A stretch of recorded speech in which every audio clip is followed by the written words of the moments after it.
Ketemu lagi dengan Alen Siuden. Jadi di video kali ini Alen Siuden akan memperkenalkan jenis gel coat, yaitu gel coat flame retardant isopatelic gel coat Merihil 322 FRG. Jadi di mana gel coat ini mempunyai ketahanan dalam menghambat penyebaran api yang sangat bagus. Jadi pengaplikasian dari gel coat ini untuk melapisi permukaan dari resin fiberglass. Jadi diaplikasikan untuk lapisan awal ya di permukaan, agar nanti produk yang dibuat itu nggak gampang terkena percikan api lalu terbakar ya. Jadi dengan melapisi permukaan produk menggunakan gel coat flame retardant isopatelic ini, itu dia akan melindungi permukaan dari produk tersebut supaya tidak gampang terbakar dan apinya meluas gitu. Sedangkan dalam metode pengaplikasian dari gel coat ini itu sama dengan gel coat yang lain ya, dengan metode penguasan gitu. Jadi dikuaskan untuk tahapan awal, jadi seperti ini. Nanti baru untuk layer selanjutnya memakai resin biasa yang dikombinasikan dengan serat matte. Untuk menghasilkan produk terbaik dan permukaan yang rata, biasanya jenis gel coat itu diaplikasikan pada molding gitu ya. Jadi kita harus menyiapkan molding supaya nanti produk yang kita bikin itu permukaannya rata ya. Jadi kalaupun hanya sekedar untuk melapisi permukaan dengan cara dikuas tanpa memakai molding sebenarnya bisa juga. Cuma tentu hasil permukaan nggak rata dan perlu proses pengamplasan ya. Sebagai contoh, untuk lembaran seperti ini kita memakai moldingnya lembaran kaca ya, lembaran kaca yang untuk proses awalnya itu flame retardant isopatelic gel coat ini kita oleskan. Baru setelah itu kita timpa di layer selanjutnya menggunakan resin biasa yang dikombinasikan dengan matte. Sama juga dengan ini. Ini kayaknya gelas ya, gelas puding juga seperti itu. Jadi gelas puding kita pakai sebagai moldingnya, kita oleskan gel coat, baru setelah itu kita pertebal ya di dalamnya menggunakan resin biasa plus serat matte ya. Sedangkan untuk pengaplikasian dari flame retardant isopatelic gel coat ini, kalau bisa kita mendapatkan ketebalan 1 mili ya. Biasanya kita melakukan 3-4 kali layer sehingga bisa memaksimalkan dan memprotek permukaan dari produk yang kita bikin itu supaya nggak gampang terkena penyebaran api gitu. Sedangkan produk-produk yang biasa dibikin menggunakan gel coat ini, yaitu produk-produk yang rawan terkena percikan api gitu ya. Jadi sebagai contoh, kapal atau bot fiberglass di bagian ruangan mesin itu kan panas dan kadang juga rawan terbakar. Jadi dengan kita melapisi menggunakan gel coat ini paling nggak meminimalkan gitu ya. Jadi bisa juga sebenarnya untuk produk-produk yang lain ya, bathtub bisa juga, atau panel-panel bisa juga. Jadi macam-macam sih sebenarnya.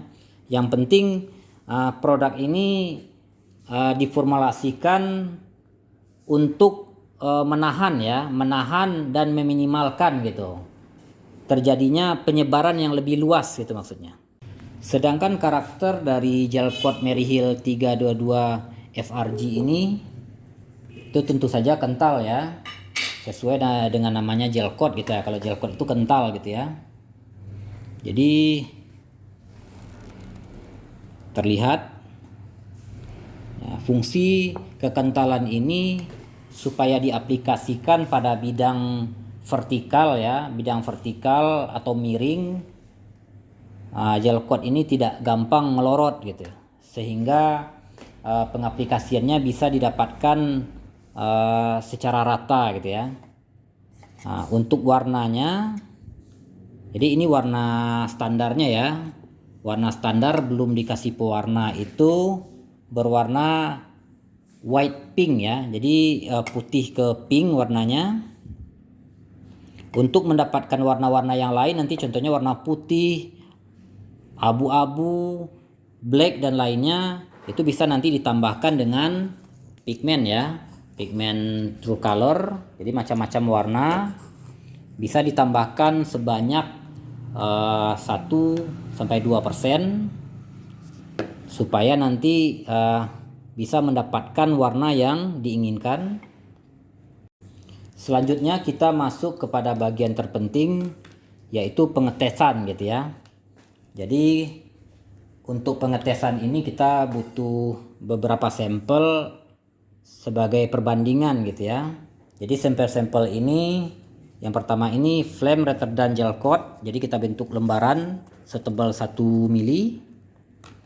Ada juga itu sampel gel coat polyester standar ya, sama kita bikin dengan ketebalan 1 mili juga. Dan yang ketiga ini sampel dari epoksi standar ya. Jadi epoksi standar yang biasa, bukan epoksi khusus ya. Jadi misalnya kayak epoksi bening, itu yang standar-standar seperti itu ya.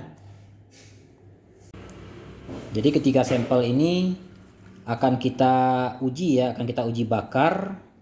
Kita akan melihat seperti apa daya rambat apinya terhadap jenis-jenis lembaran ini.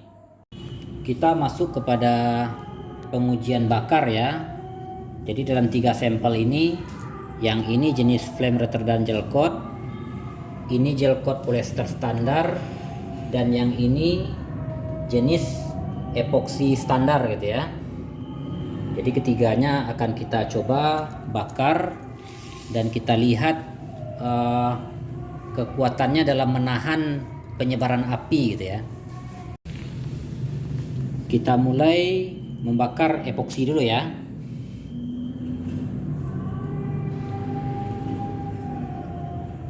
Epoksi.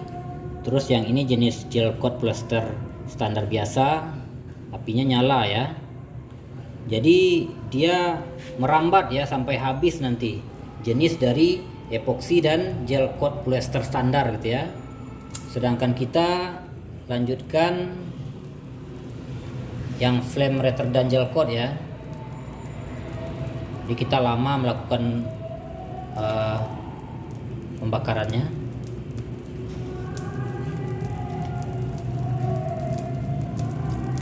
Nggak bisa ya. Jadi yang rusak cuma di bagian yang langsung terkena api aja. Setelah itu dia mati gitu. Coba dilihat ini, epoksi standar sama gel coat polyester standar habis ya, malah apinya makin besar. Ngeri ya, apinya makin besar ya. Jadi benar-benar habis semua ya. Tuh, kita lihat nih, untuk jenis epoksi habis ya.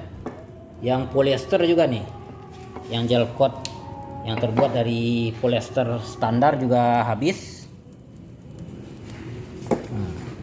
Habis semua ya. Yang ini nih, ini jenis epoksi tadi ya habis ya, udah nggak ada tersisa ya.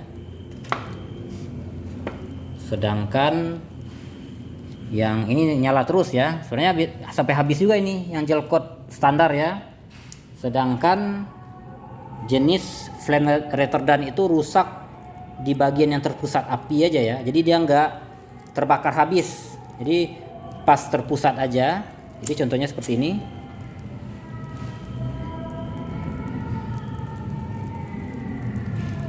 Ketika apinya kita matikan, ya udah dia mati juga. Jadi nggak menyebar ya, nggak menyebar dan menahan. Bisa dilihat ya. Jadi kita taruh api dan pusatkan di satu titik. Setelah api kita matikan, nah jadi ini juga mati, nggak menyebar ya. Nah, fungsinya seperti itu untuk menghambat penyebaran api lebih besar ya. Nah, sedangkan ini tadi epoksi habis ya, habis tidak tersisa ya, udah menjadi ini nih, hancur semua nih, tuh hancur semua. Yang polyester nih, polyester pakai ini apa namanya, gel coat standar juga habis ya, habis semua. Udah kita matiin aja karena udah jelas ini bakal habis gini.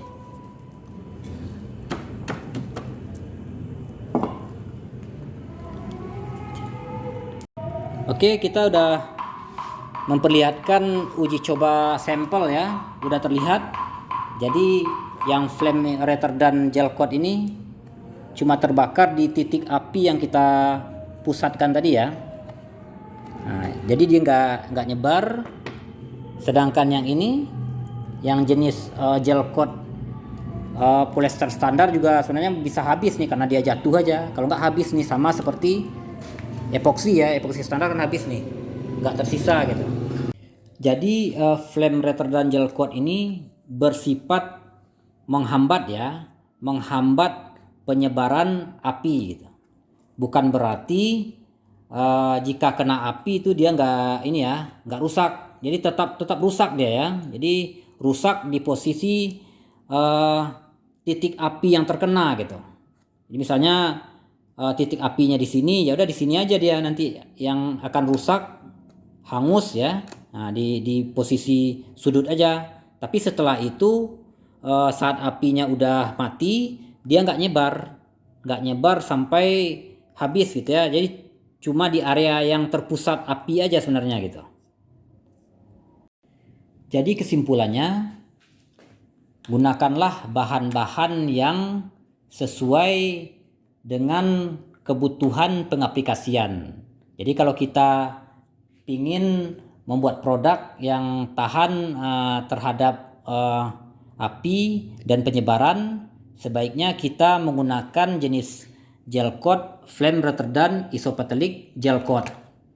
Begitu juga kalau kita ingin membuat produk-produk seperti pelapisan lantai, terus kayak dirty pouring dan jenis lainnya juga bisa kita menggunakan epoksi. Karena epoksi mempunyai daya rekat yang bagus ya, daya rekat yang bagus, permukaan juga keras. Nah, ataupun kita ingin membuat produk-produk general, itu jenisnya umum gitu ya, itu bisa juga kita memakai jenis gel coat polyester standar ya. Jadi intinya kita bukan melihat kekurangan atau kelebihan produk secara umum, tapi lebih kepada jenis-jenis pengaplikasian yang akan kita lakukan. Oke, sekian videonya. Di kesempatan yang lain nanti kita akan coba bikin video tutorial pembuatan produk menggunakan gel coat flame retardant isopatelic ini ya.